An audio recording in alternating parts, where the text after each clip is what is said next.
Hi, I'm Rob Patz. And I'm Kristen Stanton. And this is the Rob and Kristen Show.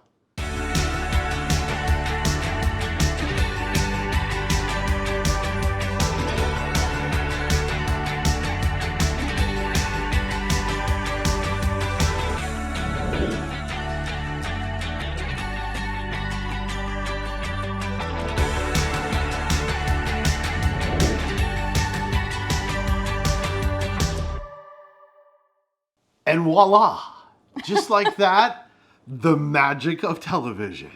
Yes. So are you ready to get going? We are excited about this. Anytime there is brown sugar and butter, you know it's going to be good. Hey, we hope it's going to be good. Of course, like normal, here on the Rob and Kristen Show, we are trying a recipe for the first time. So we really have no idea how it's going to turn out. But I went searching for some fall recipes. Okay. And so I wanted to make something with pumpkin because we're in fall. Well, it is. It is fall season. Look at the pumpkins all around. And so I was like, pumpkin muffins, pumpkin cinnamon rolls, pumpkin cake. Ooh. And then I was like, you know what? Pumpkin chocolate chip cookies. Sounds amazing. It's something that you can put together in a relatively short period of time, and unless you don't have pumpkin, you probably have almost all of the ingredients on hand. That's it. I'm excited to try it. How about you? I am too, because I get a chance after we're done with the show to eat. So that's always exciting. All right, so according to this direction, we need to mix some of our dry ingredients first. So we have in here, we have 2 cups of all-purpose flour. So you want to make sure that you're using the all-purpose flour and not self-rising flour. But 2 cups of all-purpose flour. And then we've got 2 teaspoons of pumpkin pie spice. So we've got 2 teaspoons. I didn't know there was such a thing as pumpkin pie spice. Say that 5 times fast. What I was actually surprised about was that I actually had it in the pantry. I was very, very surprised when I opened it up and saw it, but we're putting in 2 teaspoons of this pumpkin pie spice. And then I have a teaspoon of baking soda and a half a teaspoon of salt in this little container, okay? So we're gonna dump that together and we're gonna take our handy dandy little whisk. You're going to whisk it away. We're just going to kind of mix it up. So it's not, the nice thing about this is it's all going to eventually get mixed in anyway, but we're going to mix it a little bit. Okay? There we go. All right, so we're going to set that aside. Okay. Because we will need to use that later. Okay. All right, so now is your favorite part. 2 sticks of butter. You can't beat 2 sticks of butter. So you can use a hand mixer. I chose not to. I chose to get out my stand mixer. And so we're going to take our 2 sticks of butter and we are going to put those right in the mixer. I always wonder if one of these times the butter is going to go flying onto the counter. We're thankful it doesn't, because then that would be another take. And so, another stick of butter. And another stick of butter. So, and I love pumpkin. It's one of my favorite flavors. And so this is exciting. I mean, chocolate's my favorite flavor. I was going to say. But if I've got to have something else, pumpkin would be in my top 5. And that is why I chose the pumpkin chocolate chip cookies, because the other recipe that I was looking at was the pumpkin butterscotch muffins. I love butterscotch, so I thought it was really enticing to me, but I know that Rob likes chocolate more, so we were opting to do that. So we're also going to add to this, we have 3/4 cup packed brown sugar, and then we also have 1/2 cup of regular granulated white sugar. So we're going to add this. I wonder what kind of suitcases packed brown sugar has. I just was wondering about it. Aren't you just so funny today? I am clever. That's what I'm here for. It's a good thing that we're starting a new season, because you've missed making jokes for everybody. I've got all kinds of new jokes for everybody this week. So we're going to do this, and one of the great sounds it makes is being able to have it mix up while we're on the air. Yeah. So that has to mix for a while? Yeah, And- that's got to mix. It's just has to incorporate, and you can turn it up. I just don't like to see sugar flying everywhere, so I always like to start it slow a little bit. And you're just gonna mix it. You're gonna cream it. Ooh, what does that mean for those of Just us? everybody that's watching knows what it means, Except for me. except for you. You're just incorporating. See how it's changing colors? Oh, very cool. How it went from just the butter. Still smells good. And though. then the wow, sugar. no, it really smells. So that's pretty good. Now, the one thing you're going to want to do, Rob, and see, this is like baking 101 for Rob, because he does not bake. Well, the truth of the matter is, when we got married, I told my wife I can make toast and cereal and things out of the microwave. So no, baking is definitely not one of my strong suits ever. And you're really good at takeout, like pizza. Yes, I'm an ordering wizard. Yeah, so if we decide to get a pizza, that's Rob's job to call. Yes, I all day long I think about pizza orders on a regular basis. If you know me, you know it's actually truth. So we're going to add in 1 large egg, and we're also going to add in some vanilla. So I think there's 2 teaspoons of vanilla there. So we're going to add that in to our butter and sugar mixture. I could make a yolk here, but I'm not. But you're not going to? No, I'm bigger than that.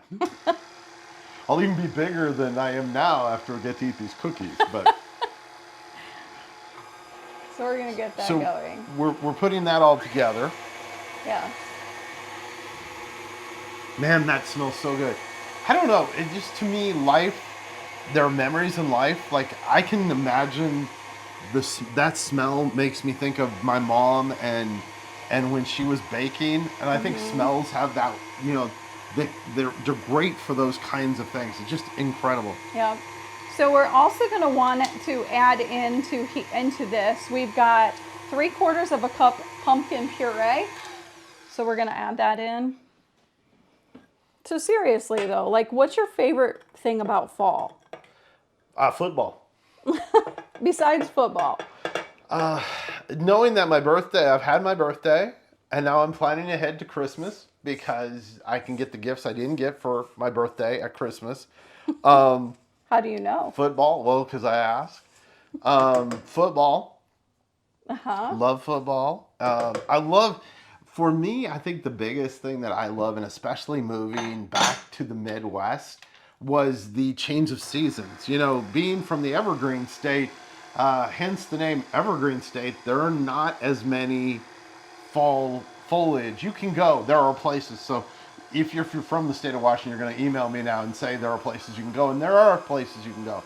But when you live in Seattle, you don't see it nearly like you do. Here, it looks like the countryside is on fire. It's amazing. It looks incredible. So that would be my favorite. What's yours? Well, I think the cooler weather, although you wouldn't know it today, it's not actually cooler outside. We are dressing for fall. But I love the cooler weather. I agree. I think the colors of the leaves, the changing colors of the leaves are amazing. So where you are, do you get a lot of the change of the color of the leaves or not? Just a curious thing. Hit us up on the app. Let us know. It's just Yes. or social media. Yeah, Send so us a picture. If you've got amazing color, send us a picture. yes, we'd love that. And we'd share it with our social media people. And we would love that because it is really one of my favorite times. Being from Minnesota, of course, you know, the Mississippi River in that area is incredible for fall foliage. It's one of the best places in the country. Of course, my wife wanted to go to Vermont this year. And honey, I got to tell you something. I know that it wasn't on my list, but do you realize that Vermont is seeing the most guests, most visitors that they've had in 40 years? Really? They're up 11% this year. Wow. And so people other than us went to Vermont, and yes, it was my fault. I wanted to go someplace else. So yeah, we didn't go to Vermont. We will get to Vermont. It is going to happen. So I wanted to take this off so that everybody could kind of see what it looks like at this point, because we have to put in our dry ingredients. But this is what it looks like with the pumpkin, the butter. So good. the butter and the sugar, the eggs and the vanilla. So you have that, and it's okay if it's not, like you can see there's like little different patches of color. That's okay. It's not going to be the end of the world, because when you add the flour, it's going to incorporate. So we are going to, at least I hope it is. I keep saying that as if I've made this recipe before, but I haven't. So now we're going to add in our dry ingredients. I normally like to do this a little bit at a time. My question is, they're board members? Because you keep saying they're going to incorporate. Aren't you just so funny tonight? Hey! That one was pretty good, actually. It took me a minute. You will see on video, and when she watches this, she'll see when I actually came up with that, because I went... That's always my favorite thing. And so when we're cooking, I can't see your face unless I'm looking at you, but... So now we've incorporated, but I noticed you didn't put it all in. Do you just kind of do it a little at a time? I like to do it at a little bit of time, just because I just feel like it's easier to get it mixed up. But, you probably don't have to.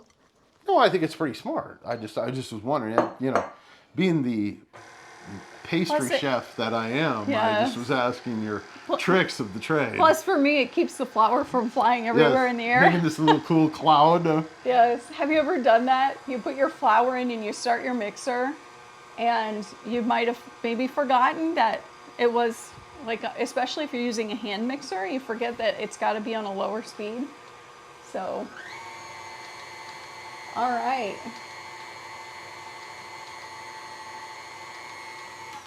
I think that looks really good. It does. It looks so good. I could eat it right now. But it does have to set up a little bit before it's ready, right? Yeah. So this does have to refrigerate, but before we put it in the refrigerator, we are going to add some chocolate chips to it. So we are going to put it in the refrigerator, and I'm really excited about our interview. We did this interview quite a while ago.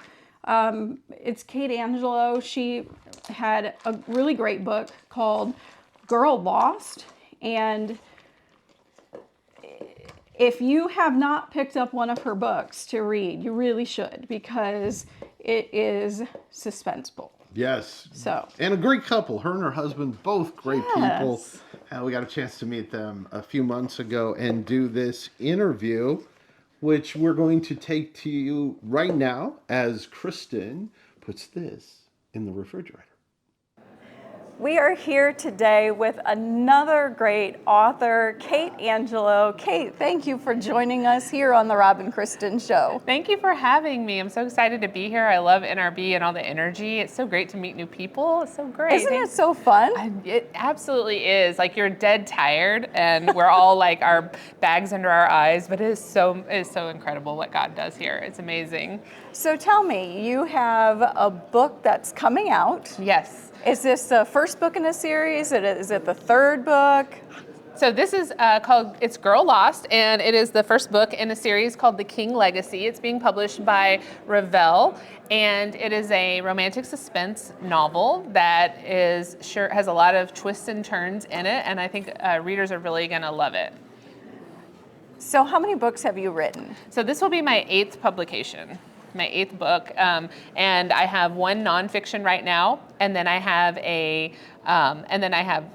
seven others, and a few like short stories and things like that too, and some novellas and whatnot. Yeah. So how did you get started in writing, especially the fiction part? Yeah, with the fiction part, it's actually a really interesting story because I felt like the Lord was calling me to write fiction, but I had been an avid reader my whole life. I love to read, love to just understand story, and I was really interested in just the Christian fiction market, thinking, is the writing as good as the secular market? And so I really started to get into reading a lot more romantic suspense, and I fell in love with Lynette Eason. And so then such a great author. Yeah, she is an amazing author. I love how her mind works and her characters and her dialogue. I mean, everything about it. So she is.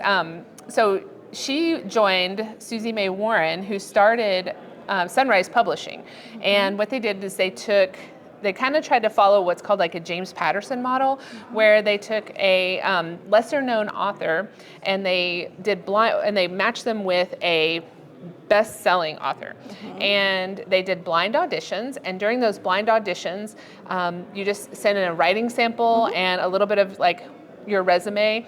And if you got to go to the next round, then you gave them some more information and things like that. And so I got picked number 1 to write. Wow. And so Lynette Eason, so I wrote the book and Lynette edited it, and then it went through the publication process. And so it has her name on it, but it's written by me, but it gave me a start so that her audience could become my audience, and we could really because we write very similar, and she picked authors that she just really felt like compelled her. And so so I got my start that way. And then my second book, I did another contest like that, and it was with HarperCollins has the Love Inspired Suspense.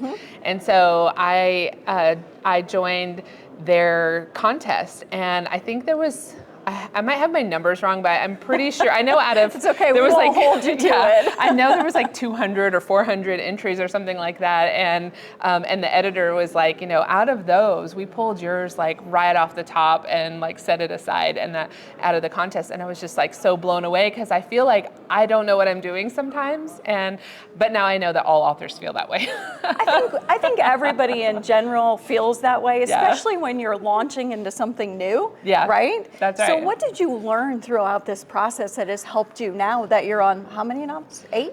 8, yeah. So what do you think helped you the most in those beginning stages? I think that I'm a procrastinator is something I learned. So am I. Right. So a deadline is an important thing, because it gives you like that moment to, I think I posted yesterday that I love deadlines, is because I sprint toward them at the very last second. So I really learned a lot about valuable feedback. I learned that not everyone will celebrate your wins with you. And I learned that it's a little emotional sometimes to write and to be in that creative time when you have other things that are going on. So my husband and I are very busy. We travel all the time for our ministry and nonprofit work. And for me to also be writing fiction, it seems a little out of line. And so I really have learned a lot about what God says about aligning ourselves with his purpose and walking in that purpose and that vision that he has for us. And so what do you think your purpose is? Well, let's make it a 2-part. What do you think your purpose is for writing? And then what do you think your purpose is outside of writing? Well, I think they're kind of almost one and the same, because I feel like my purpose is to help soften the hearts of those who are around me who maybe don't know Jesus, or even some Christians who are a little they're just not very mature in their relationship. And so I feel like, especially in my fiction writing, I'm able to kind of weave in this series, I'm weaving in parables. And so Girl Lost obviously is going to follow the lost sheep, except for I didn't really know that when I was writing it, and it sort of comes out that way. And so, but it was weird because I had the title Girl Lost in my head, and I didn't know why. And then at the end, I was, oh, there you go. And so I think that my purpose really is to tell the same stories that Jesus was telling in a new and interesting way that softens the heart of the reader. I love that. Yeah. So when you're writing, do you start with character development? Do you start with a plot? Or it sounds like you maybe started with a hook. Yeah, sometimes it's the hook. Sometimes it's really what the Lord is like putting into my heart. Like I usually know the character, and sometimes I don't fully know the crime that they're working toward, or sometimes I know that, but I don't know my characters very well. So I have to really spend time praying about it. And I know it sounds weird to non-author people who don't write fiction, but I literally see the scenes in my head as I am writing them. And I can see them, I can hear the dialogue. It's like a little movie playing in my brain. And then I go, okay, I got to go write that down. And so that is so interesting. Yeah. So tell me about what else you do outside of writing, because you have a ministry. Yeah. So my husband and I, Jerry Angelo, we have a marriage ministry, a nonprofit. MarriageMinute.org is the easiest way to find us. And our goal is to strengthen and encourage marriages and families. And so we travel all over teaching going and speaking and networking with other people to try to teach them about marriage, because we feel like that, I mean, that for me personally, I feel that the ministry is sometimes like the stepchild of all the ministries. You know, like people Definitely.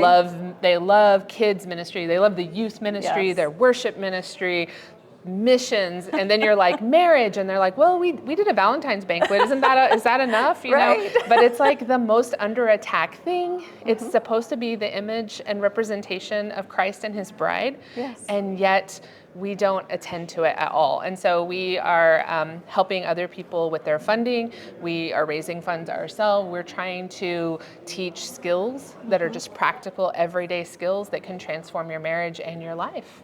I love that.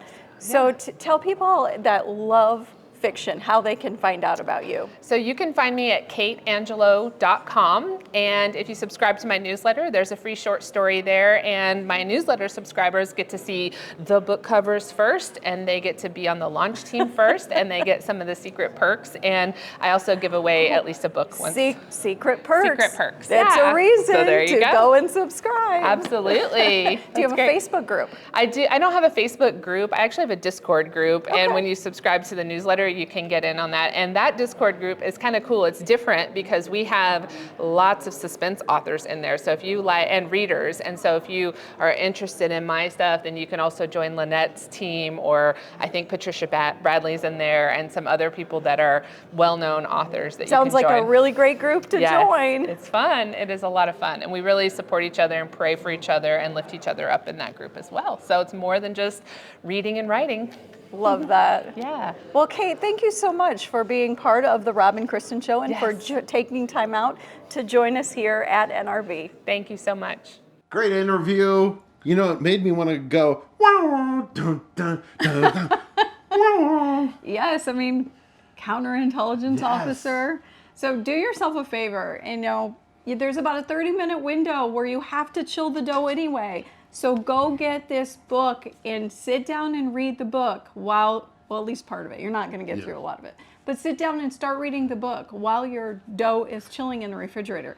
It is amazing. You are not going to regret picking this book up and buying it. Kate Angelo, and the book is called Girl Lost. Girl Lost. Yes. So it's going to be cool. And now we're getting ready to finish this up. This is the exciting part. Yes.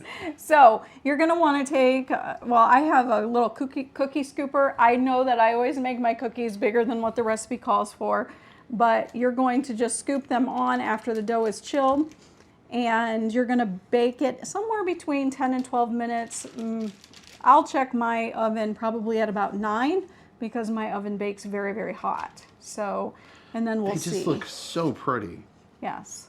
So we're going to put this in the oven for, like I said, about 10 to 12 minutes, and we'll come back and we'll see how the cookies turn out. Yep, and we've got exciting video that we're going to do now. This has been so neat for us the last 4 years to get to celebrate Sophia and her golf experience. See us wearing our Anthony Wayne Generals, and we've put together a little video montage. From Anthony Wayne, Sophia Stanton.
I am so proud of Sophia. She did amazing. Awesome season. We are so proud of Sophia. And we're really excited because next year we get to change into purple instead of Anthony Wayne colors. We will be in purple for Taylor University. Yes. So but hey, we're you know excited. what? She had an amazing season. Yes. Amazing high school career. Congratulations, Sophia, on your top 10 finish at States.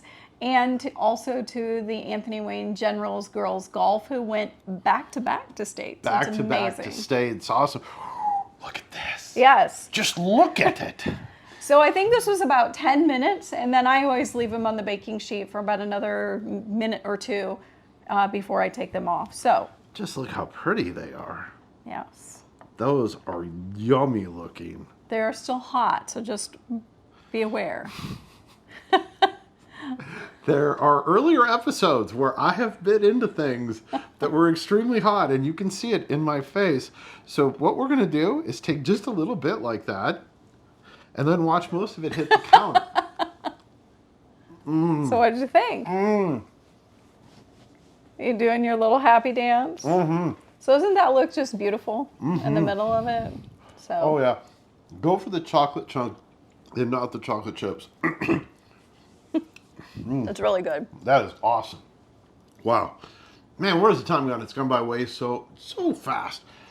Season 4 kickoff.